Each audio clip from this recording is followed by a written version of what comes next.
Amados, graça e paz, nós estamos aqui de retorno à nossa escola dominical, estamos aqui aprendendo com a palavra de Deus, as lições diárias para a nossa vida e o caminho que Deus tem traçado para nós. Encerramos a revista dos encontros marcantes com o Senhor Jesus Cristo. Eu convido os irmãos a nós retornarmos a uma leitura de uma revista que já vimos no passado, mas acho interessante nesse momento de pandemia, de isolamento, nós trabalharmos novamente com esse material. Esse material possivelmente você já tem em casa, está aí na sua biblioteca. Nós usamos essa revista já alguns meses atrás, final do ano passado, início desse ano.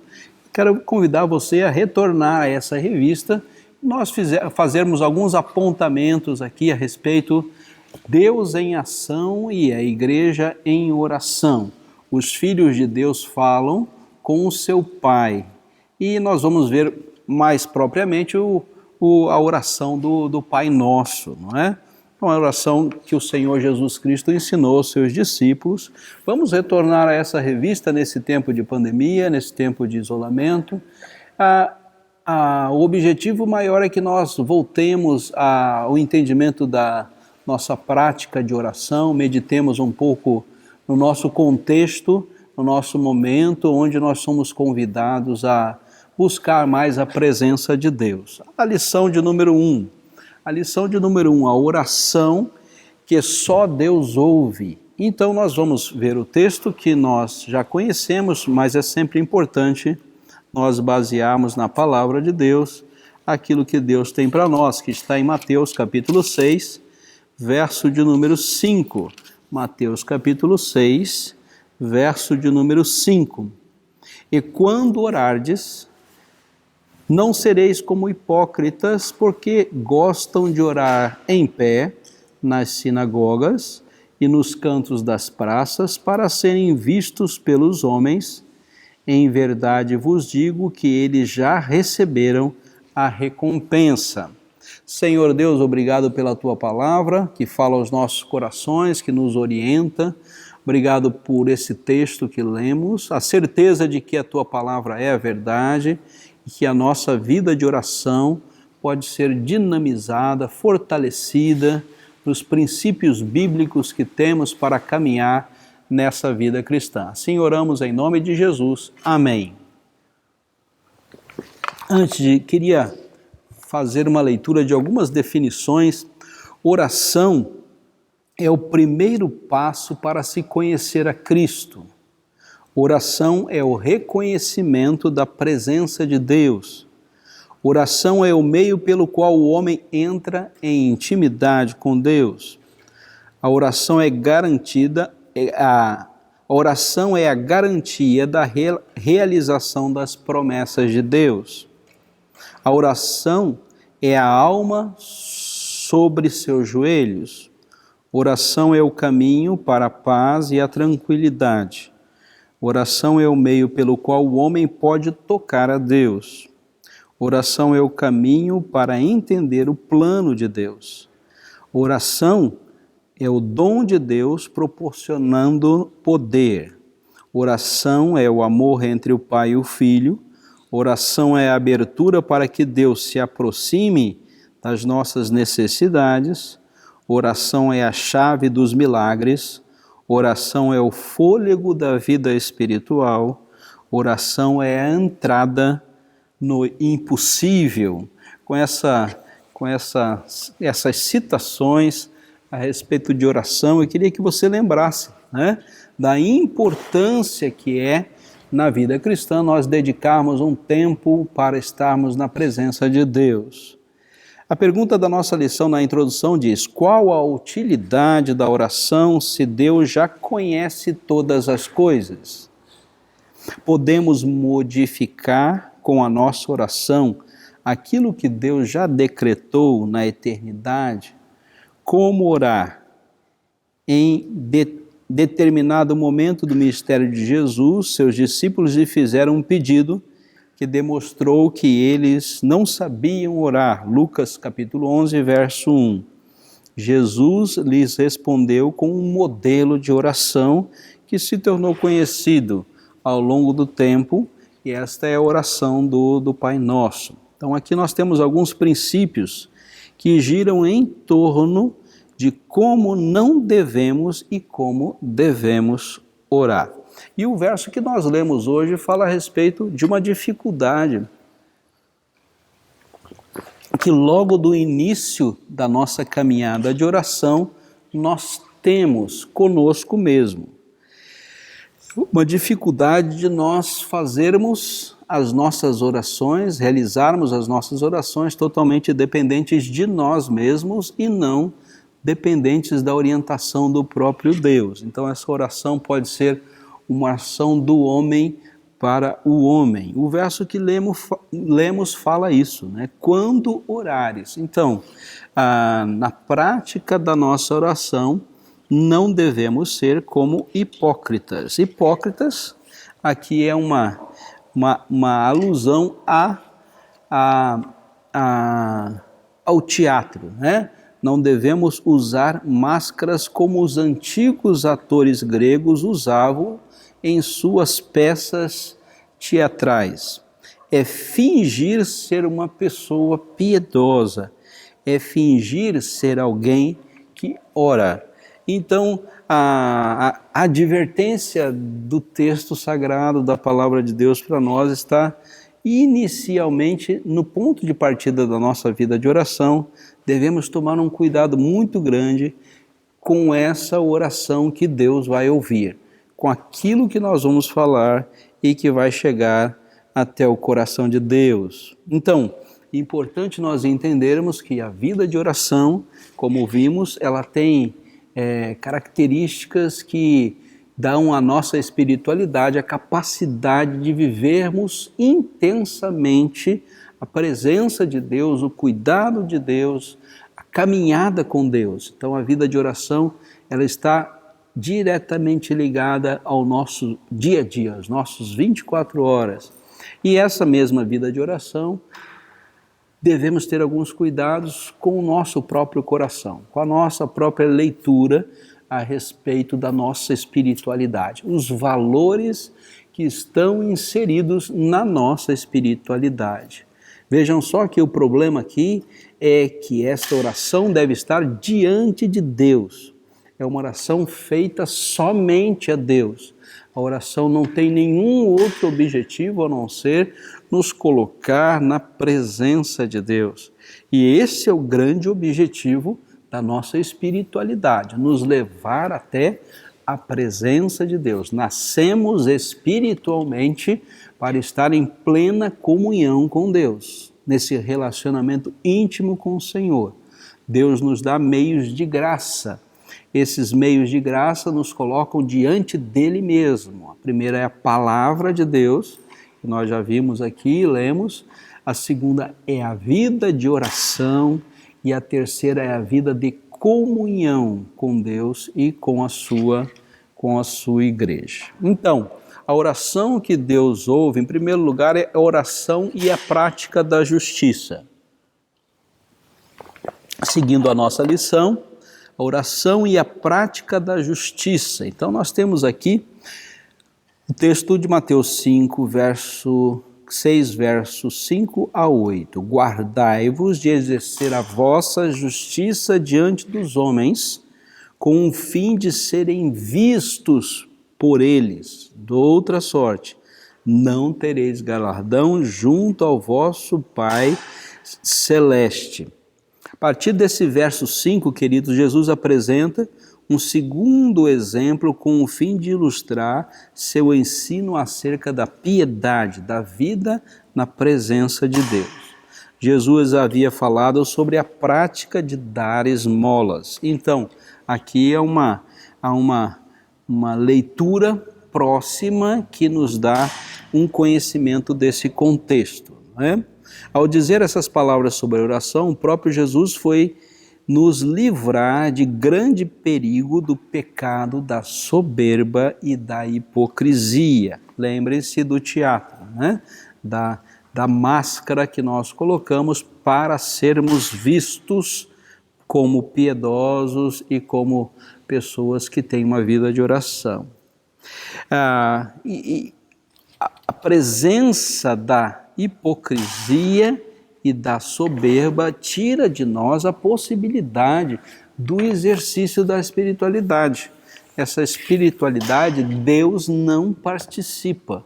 Quando nós fazemos por nós e em nós, a vida, a espiritualidade se torna algo vazio, não tem nenhuma repercussão no mundo espiritual. Pelo contrário, isso vai trazer grande dificuldade para nós. A oração é uma das atividades mais importantes da vida espiritual do cristão. A oração, diz Martyn Lloyd-Jones, é mais elevada realização do ser humano. É a mais nobre atitude. Nunca o homem se mostra tão grande quando entra em comunhão e contato com Deus. É a expressão máxima do nosso coração, do nosso sentimento, da nossa espiritualidade. A oração é uma confissão da incapacidade de João Calvino, quando expressou muito bem: como sabemos e como também nos parece, o homem está clara e completamente destituído de todo o bem e desprovido de meios para encontrar a sua própria salvação. Então, a salvação, queridos, nesse ponto da lição que fala a respeito da prática da justiça, deve ser trabalhada em nossos corações. Por conseguinte, para que ele obtenha socorro para as suas necessidades, deve ir além de si mesmo e buscá-lo em outro lugar. Então Deus está aqui nos dando a capacidade de chegarmos até a sua presença, a nossa vida espiritual, a nossa espiritualidade, através da oração. E essa prática da oração nos dá a clara visão da justiça divina diante de todas as cenas das quais nós vamos participar aqui nesse mundo. Em segundo lugar, a oração também é característica do cristão. E Jesus Cristo fala a respeito disso e deixa claro para nós. Jesus tem como certo que os seus verdadeiros seguidores e discípulos serão pessoas de oração. Ele diz: quando orares, não se orares. Então ele deixa claro que faz parte da nossa espiritualidade, da nossa vida com Deus, um momento de oração, a presença de Deus em oração, em diálogo constante com o nosso Deus. Ele estava assumindo, além de qualquer dúvida, que os seus seguidores orariam e orariam habitualmente. Riley diz que está claramente ensinado que as pessoas que não oram não são cristãos genuínos. Riley aqui tem uma visão extremamente preocupante para nós, né? Se nós não temos essa relação de constante e habitual contato com Deus através da oração, ele questiona a nossa caminhada com Deus. Temos como prova dessa afirmação o exemplo dado pelo próprio apóstolo Paulo. Qual foi a primeira atividade de Paulo após a sua conversão? Ele estava em oração. Diz Atos capítulo 9, verso 11. Ele foi identificado por Ananias e foi citado por ele: vá até ele porque ele estará orando, ele estará em tempo de oração. Paulo tinha estado o tempo todo em constante oração. Se você puder encontrar um homem vivo que não respire, também poderá encontrar um cristão que vive e não ora. E essa é uma citação de Martin Holt. Porque todos os cristãos oram, senão a oração, não há graça de Deus. Os meios de graça, a palavra de Deus, a oração e a comunhão dos santos. Alguém só pode invocar a Deus se primeiro crer nele. Então a necessidade de crer gera a consequência de nós orarmos, não é? Diz o texto, né? Levar as pessoas a orarem ao Senhor, a invocar o seu santo nome. Romanos capítulo 10, verso 14, Paulo diz isso. Como invocarão aqueles que não creram? Então não há possibilidade de oração se não há um coração crente, se não há uma vida com Deus. Terceiro lugar, a oração ela não deve ser hipócrita, né? Vamos gastar um pouco de tempo nisso, porque propriamente é o tema da nossa lição, né? O cuidado que a gente deve ter com isso. Jesus diz: quando orares, não sereis como hipócritas, porque gostam de orar em pé nas sinagogas e nos cantos das praças para serem vistos pelos homens. Em verdade vos digo que eles já receberam a recompensa. Mateus 6, verso de número 5. Jesus nos alerta contra o grande perigo de sermos hipócritas ao orarmos. Qual é esse grande perigo? É usar uma máscara como os antigos atores gregos, não é? Então a palavra hipócrita tem a ver com aquela máscara. Você não vê a face do ator, mas você vê uma característica do que aquela máscara quer expressar. Talvez choro, talvez alegria, talvez simpatia, talvez um sorriso. É fingir ser. Então, o fingimento não tem lugar dentro da nossa vida espiritual, em nenhuma cena, em nenhum momento. Quando eu tenho que usar de uma característica onde eu não sou eu mesmo, eu não expresso o que realmente vá no meu coração, se a palavra fingimento entra no texto, nós já estamos em dificuldades espirituais. Na vida de oração também é assim. É fingir que é alguém que tem essa comunhão com Deus através da oração. A hipocrisia consiste em orar tendo dentro de si o desejo de ser apreciado por aqueles que veem e ouvem estas orações. Então o problema aqui não é eu e Deus, mas o problema aqui são eu e as demais pessoas que estão ao meu redor. Então eu estou mais preocupado com o meu contexto do que a minha relação com Deus. Estou mais preocupado no que as pessoas estão pensando a respeito da minha espiritualidade.